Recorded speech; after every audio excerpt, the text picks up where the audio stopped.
Un moment exceptionnel pour ce groupe de 15 visiteurs du musée de la Marine. Ils ont eu le privilège d'accéder aux salles sous le château de Brest, un espace d'ordinaire interdit à la visite.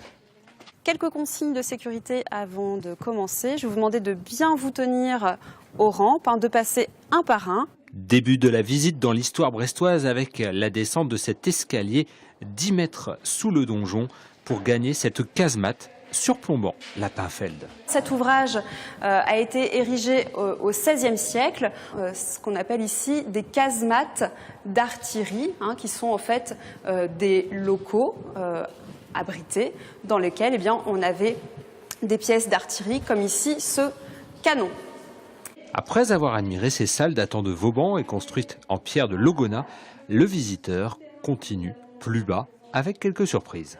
Vous pourrez observer la vingtaine d'individus qui peuplent les souterrains du château. Donc, je ne vous en dis pas plus. Pour tenter de rencontrer les habitants du musée, il faut encore descendre pour arriver 20 mètres sous terre. Pour ceux qui n'ont pas vu, la chauve-souris, le grand rhinolophe, alors ça a le nom de grand rhinolophe, mais en fait c'est assez petit, c'est cette population de chauves-souris qui peuple les souterrains. Ces visites réservent quelques surprises, mais permettent surtout de plonger dans le passé. On évoque souvent les souterrains à propos de Brest, mais on pense plutôt à d'autres souterrains plus récents, notamment de la Seconde Guerre mondiale. Mais beaucoup de personnes ignorent que le château comporte également des parties souterraines. Cette plongée dans le temps séduit les visiteurs, y compris les Brestois, surpris de redécouvrir leur patrimoine local. J'ai trouvé ça très intéressant puisque j'habite Brest depuis longtemps et je ne connaissais pas du tout le château sous cet angle-là.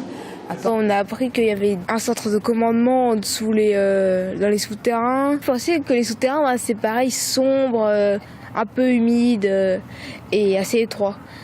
Et finalement ? Ah, c'était ça. Prochaine visite mercredi prochain le 22 avril et mieux vaut réserver pour avoir sa place sous le donjon.